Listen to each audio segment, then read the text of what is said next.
Welcome back to the channel. It's been some time, but some folks wanted to see what the van organization was like. So this will just be a brief video, nothing special, but just to give you a little insight as to how I have my tools and my paints organized. So let's take a look.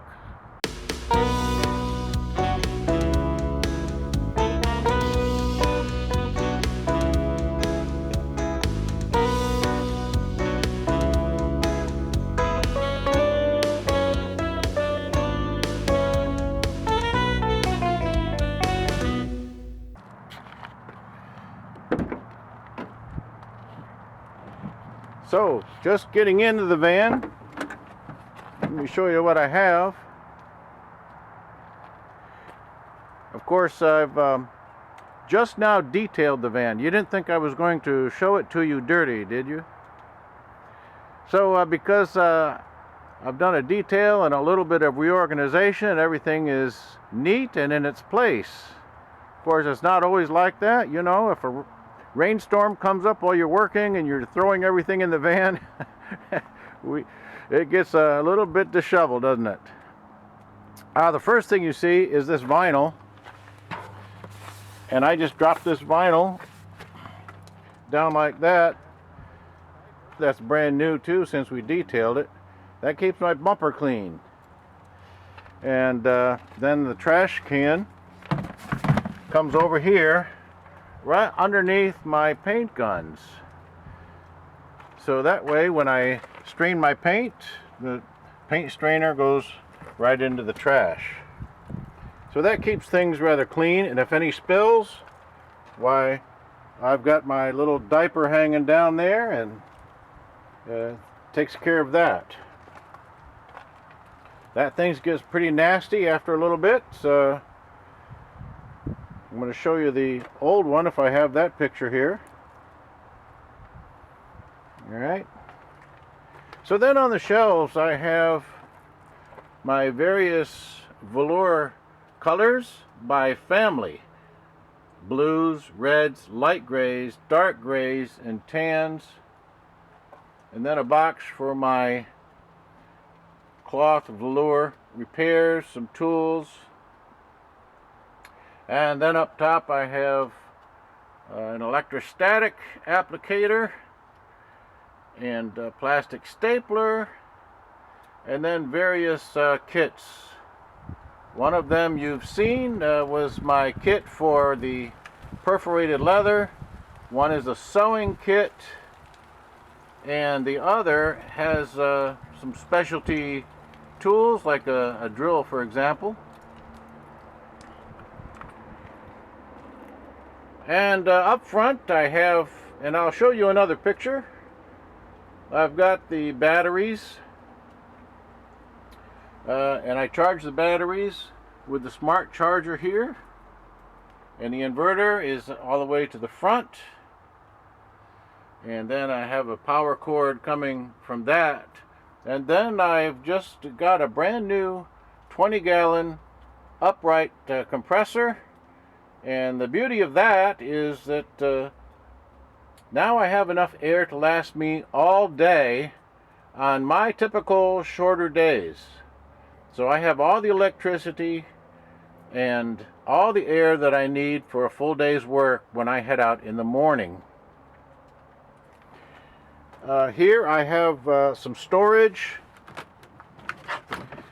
Just a little box of some storage, and then that also lifts me up to a working height here. These are my leftover colors, empties in the back, some colors half full probably up here up front, and I try to use up these leftover colors as quickly as I can because I like to make fresh color.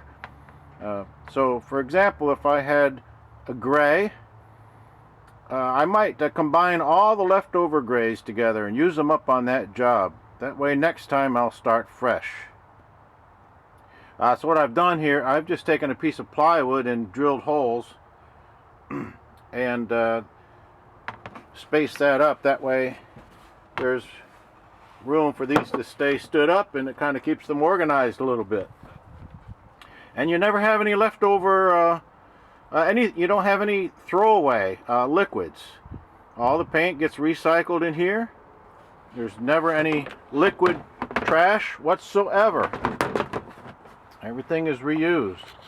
And then while I'm working, by the way, I will pull this forward, and then I'll take my box with my pigments. Now this will be a nice working height.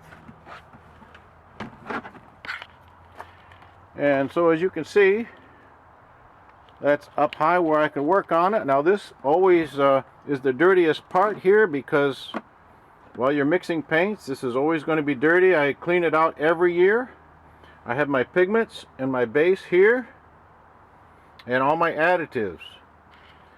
So when I go to the job, I can pull out either paints that I'm using currently.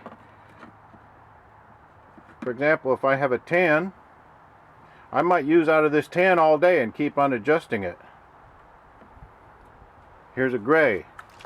So if I have grays for several different cars, I'll adjust that same gray all day long. Just keep those there handy. And of course, if I need other colors, they're right there. So I keep these would be my premixes. I keep them used up so I have as fresh as possible. And my cleaners and various solvents and some water, I keep right here handy as well. So that's the working setup. And up here I have paper towels. Oh, speaking of paper goods, I also keep a good supply of Dixie cups. So whenever I need a temporary container for mixing, I have it handy.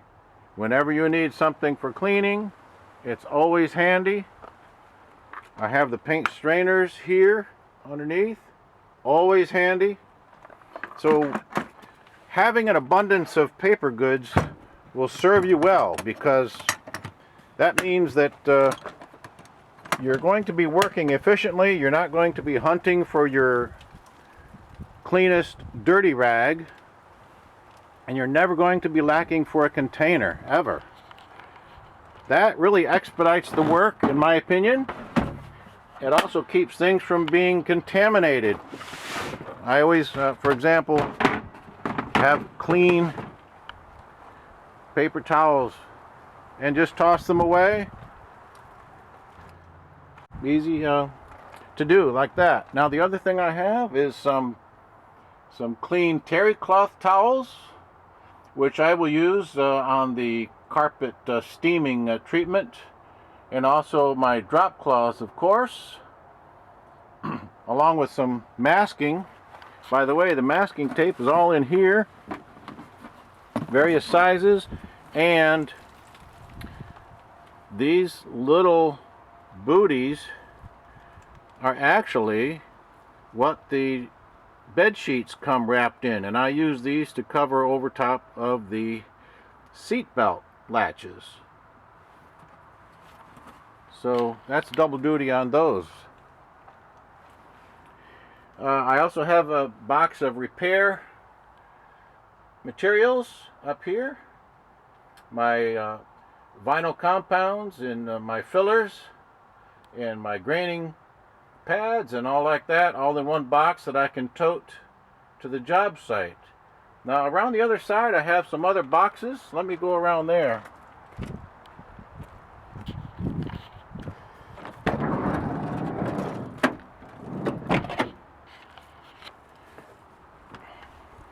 Let me move this.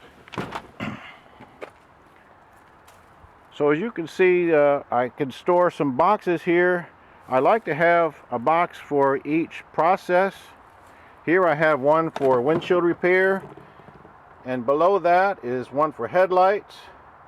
Next to that on the bottom is an upholstery kit with various tools, and up top here is my metallic water-based dyes and some adhesives, a couple different aerosol adhesives and specialty products like that.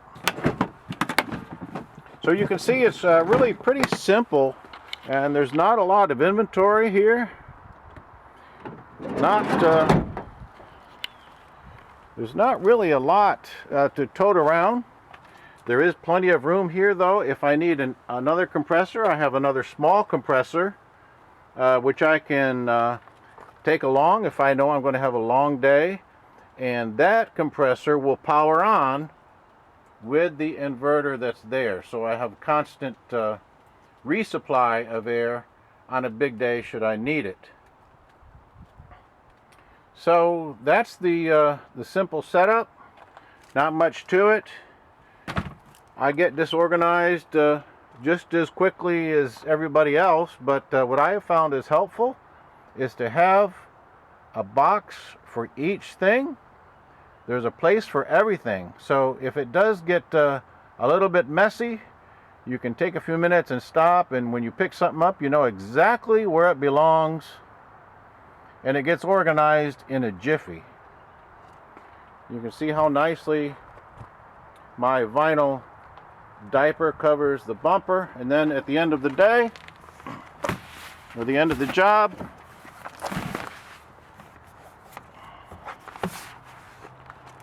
I just fold it up out of the way like that, and we're good to go. Up front, there's nothing special. Graphics, just try to keep this clean too. The credentials for the airport, tripod for the camera I'm holding, and some jackets, paint jackets. On this side, of course, you have access to the repair box, and also this extension cord, which will pull out, of course. And so that's plugged directly into my inverter. And then I have a couple of other power cords at 25 feet each that I can plug in at the dealership or customer's place, wherever I happen to be working. 50-foot reel of air hose. And is that everything? I think that's about it. That's pretty simple. So that's going to be it for today's short video. Just keep it simple, keep it neat, and you'll be able to work very efficiently. Thanks for watching. In a previous video, I teased you about a song I was working on, so I thought we could finish up this short video with that song. I finished up the CD in August, and I had an initial batch that I was going to send out to family and friends. Now, you've heard about the great deficit that the U.S. Postal Service was facing, but after sending these CDs out, I took care of that. You haven't heard a word about it since. So this goes out to all the musicians that watch the channel, a tune called L.A. Bound.